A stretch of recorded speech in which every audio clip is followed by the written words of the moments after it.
Assalamualaikum warahmatullahi wabarakatuh. Alhamdulillah wassalatu wassalamu ala rasulillah la haula wala quwata illa billah amma ba'da. Baik, sobat pelatihan yang saya banggakan, berdasarkan apa yang tadi telah kita pelajari bersama, mari kita lihat sesungguhnya ketika melaksanakan pembelajaran pada kurikulum Merdeka, ada sejumlah prinsip yang harus kita perhatikan. Yang pertama adalah pembelajaran harus dirancang sesuai dengan karakteristik peserta didiknya. Telah saya sampaikan tadi ya, jadi guru harus melaksanakan asesmen awal agar diketahui kemampuan dan kebutuhan belajar peserta didik itu seperti apa, karakteristiknya jangan diabaikan agar bisa memfasilitasi peserta didik. Berikutnya adalah membangun pembelajar sepanjang hayat. Sobat pelatihan, peserta didik sesungguhnya belajar itu bukan kepentingan mereka hari ini saja, tapi belajar mereka di dalam kelas bersama guru dan rekan-rekan mereka di ruang-ruang belajar itu hakikatnya adalah untuk menyiapkan dan memberikan bekal mereka agar selanjutnya pengetahuan maupun keterampilan yang mereka miliki itu bisa menjadi bekal bagi mereka. Bekal untuk bersosialisasi, bekal untuk melanjutkan pendidikan selanjutnya, maupun bekal untuk dia menjadi bagian dari komunitas masyarakatnya, komunitas bangsa dan negaranya, sehingga apa yang sudah sobat pelatihan pelajari bahwa sesungguhnya manusia adalah khalifah fil ard. Jadi arah dari pembelajaran harus menyiapkan itu semua. Baik, sobat pelatihan, berikutnya adalah prinsip agar mendukung pengembangan kompetensi dan karakter secara holistik. Sobat pelatihan, bahwa aktivitas pembelajaran itu kiranya seorang guru tidak hanya berorientasi mentransfer materi saja. Karena ketika seorang guru melaksanakan pembelajaran dengan orientasi atau tujuan sekedar menyampaikan materi kepada siswanya, maka sesungguhnya guru itu sudah kalah dengan HP, Android. Karena semua pengetahuan itu bisa didapat oleh peserta didik ketika mereka kreatif, karena ini memang era dan zaman mereka. Maka yang lebih diharapkan bagi seorang guru saat melaksanakan aktivitas pembelajaran adalah mengembangkan kompetensi peserta didik yang nantinya bisa menjadi bekal mereka untuk menjadi pembelajar sepanjang hayat. Itu yang pertama. Yang kedua adalah juga sekaligus mengembangkan karakter. Jadi jangan sampai pembelajaran itu hanya ditujukan untuk mentransfer materi, tapi pengembangan karakter itu agak diabaikan atau dinomorduakan karena guru cenderung terbebani untuk menyelesaikan atau menghabiskan materi. Dan yang lebih memprihatinkan lagi, sudah orientasinya menyelesaikan materi, fokus guru nanti hanya fokus pada sebuah buku. Maka nanti pengetahuan siswa atau peserta didik tentu akan hanya berhenti pada sebatas apa yang ada di dalam buku yang dia jadikan sebagai acuan pembelajaran. Baik, berikutnya adalah dirancang secara kontekstual dengan melibatkan orang tua maupun komunitas sebagai mitra. Sobat pelatihan, aktivitas pembelajaran yang saat ini diikuti peserta didik sesungguhnya bukan hanya untuk digunakan hari ini, tapi untuk kehidupannya. Dan karena peserta didik itu merupakan bagian dari masyarakat, maka konteks-konteks permasalahan maupun aktivitas pembelajaran harapannya juga menjadi aktivitas yang nyata, bisa dipahami dengan mudah dan bisa memberikan bekal-bekal yang mereka perlukan dalam kehidupan mereka. Jadi kontekstualisasi pembelajaran itu menjadi sesuatu yang sangat penting. Ini menjadi salah satu PR guru.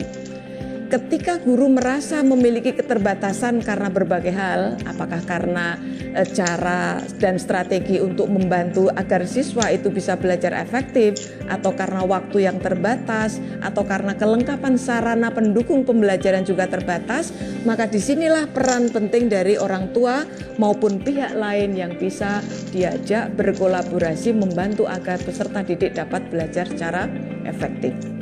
berikutnya, dan ini merupakan bagian dari prinsip yang menjadi ciri khas kemadrasahan kita, adalah semua aktivitas pembelajaran hendaknya ada nilai ibadah dan berorientasi pada masa depan. Jadi apapun yang sedang dipelajari oleh peserta didik di kelas, apakah dia belajar misalnya matematika, dia belajar olahraga, dia belajar Quran, hadis, semuanya harus diorientasikan untuk masa depannya. Masa depan di sini bukan masa depan misalnya saat ini dia siswa sanawiyah atau MTS untuk kepentingan belajar di Aliyah, bukan hanya itu. Tapi masa depan di sini adalah masa depan setelah kehidupan ini, yaitu untuk kepentingan di akhiratnya. Maka dimensi ukhrawi menjadi sesuatu yang sangat penting. Terakhir, PDPK. Tadi kita sudah singgung. Ketika di kelas terdapat PDPK, maka pendidik perlu memberikan layanan pembelajaran yang tentu diawali dari perancangannya. Kita perlu mengenal ada istilah sobat pelatihan, yaitu akomodasi kurikulum. Jadi terdapat PDPK di kelas, mereka berhak mendapatkan layanan akomodasi kurikulum. Ada dua hal setidaknya. Ketika hambatan belajar dari PDPK itu berupa hambatan kognitif, maka yang mereka perlukan adalah adaptasi kurikulum.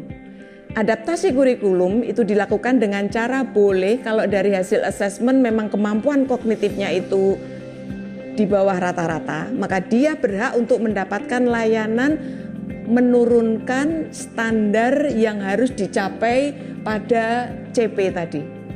Dan sebaliknya, ketika memang hasil asesmen itu menunjukkan kemampuan kognitif dari peserta didik itu melampaui batas rata-rata, maka dia berhak untuk mendapatkan layanan dari target yang ditetapkan ditingkatkan.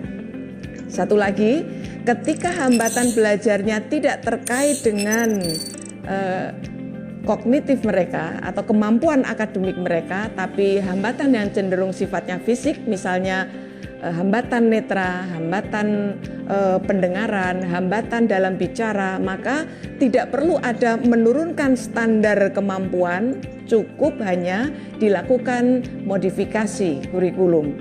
Apakah dengan memodifikasi cara belajarnya, ataukah dengan memodifikasi peralatan dan perlengkapan belajarnya maupun sumber-sumber lain. Yang pasti yang perlu kita pahami adalah semua peserta didik berhak mendapat layanan pembelajaran sesuai kebutuhan mereka. Sobat pelatihan, setelah ini silahkan sebelum nanti kita masuk pada pembelajaran pada video berikutnya, saya berharap sobat pelatihan mengakses dua laman ini. Ya, yang pertama adalah ini, kurikulum.kemdikbud.go.id. Semua sumber atau referensi yang dihasilkan atau dipublish oleh Kemdikbud itu bisa diakses di sini. Adapun untuk yang produk Kementerian Agama, silakan akses pada sikurma.kemenak.go.id. Sekilas akan saya tunjukkan seperti apa tampilannya. Ya, sobat pelatihan, inilah tampilan laman website dari Pusat Kurikulum Kemdikbud. Ini alamatnya tadi, kurikulum.kemdikbud.go.id.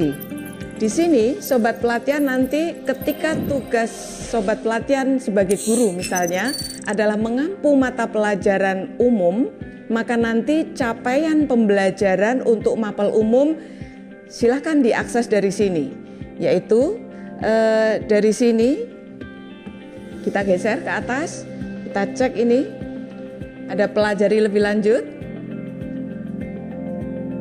kita klik, ya. Kemudian di sini sobat pelatihan bisa lihat ini ada capaian pembelajaran, silahkan nanti diklik. Ya. Kemudian di sini ada tulisan unduh, ya, nih unduh, kita klik. Nah, di sini akan tampil ini. Kalau total semua dokumennya ada 274. Tapi nanti silahkan supaya sobat pelatihan lebih mudah mengakses, maka bisa mengambil opsi yang dibutuhkan saja. Misal, ya, yang dibutuhkan dari jenjang MI, maka nanti di sini bisa diklik. Saya ambil contoh, saya klik di situ. Nah, akan muncul dokumen yang dibutuhkan. Silakan nanti di-download, dan ini pada video selanjutnya kita akan membahas seperti apa konten yang ada dalam dokumen CP, bagaimana nanti perlakuan yang harus dilakukan oleh guru terhadap dokumen CP ini untuk bisa menggunakannya sebagai dasar merancang pembelajaran. Setidaknya ini dulu. Kemudian satu lagi untuk Sikurma. Sikurma ini laman website milik Kementerian Agama. Regulasi-regulasi yang menjadi produk hukum Kementerian Agama, silakan akses di sini. Silakan akses di sini. Kita lihat misalnya bulan lalu itu sempat ada sosialisasi dan BIMTEK daring dari Kementerian Agama, dalam hal ini Direktorat KSKK. Sobat pelatihan bisa akses dari sini. Ini untuk penyusunan instrumen assessment, baru saja berlangsung kemarin ya. Ini untuk BIMTEK, materinya bisa diakses di sini. Walaupun ini ada login, sobat pelatihan tidak perlu login, tapi untuk mengakses materi ini langsung bisa download saja. Kemudian sebelah kanan ini juga ada, kita bisa lihat, misalnya ini ada contoh-contoh TP-ATP untuk berbagai mapel. Kalau misalnya yang dicari belum ketemu, bisa klik di sini. Nih, banyak sekali nih yang bisa diakses nih. Contoh modul, kemudian panduan-panduan, ada panduan P5, ada panduan pembelajaran assessment. Saya berharap sobat pelatihan mendownload file ini. Jadi untuk memperjelas apa yang kita pelajari, silahkan download ini. Panduan pembelajaran dan assessment, di sana nanti semua yang saya sampaikan itu bisa dibaca secara lebih detail melalui panduan ini. Dan nanti kita akan juga bisa memperoleh contoh-contohnya. Ya, nih misalnya nih ada contoh pengembangan TP-ATP, ini untuk mapel SKI, ini VK. Kita geser lagi. Ini ada bahasa Arab, ini ada akidah, dan seterusnya. Baik, sobat pelatihan yang saya banggakan, untuk kesempatan kali ini saya rasa cukup. Nanti kita akan lanjutkan pada sesi berikutnya, dan saya berharap sebelum nanti mengikuti sesi berikutnya, sobat pelatihan telah mendownload CP dari masing-masing mapel, ya, terutama mapel yang menjadi tugas dari sobat pelatihan semuanya. Terima kasih. Selamat mempelajari CP, dan contoh-contohnya barangkali sudah bisa diakses dari laman tadi. Pada video berikutnya kita akan membahas secara lebih detail agar hasil bacaan dari sobat pelatihan bisa kita konfirmasi dan mendapat penguatan dari video pembelajaran kali ini. Terima kasih. Assalamualaikum warahmatullahi wabarakatuh.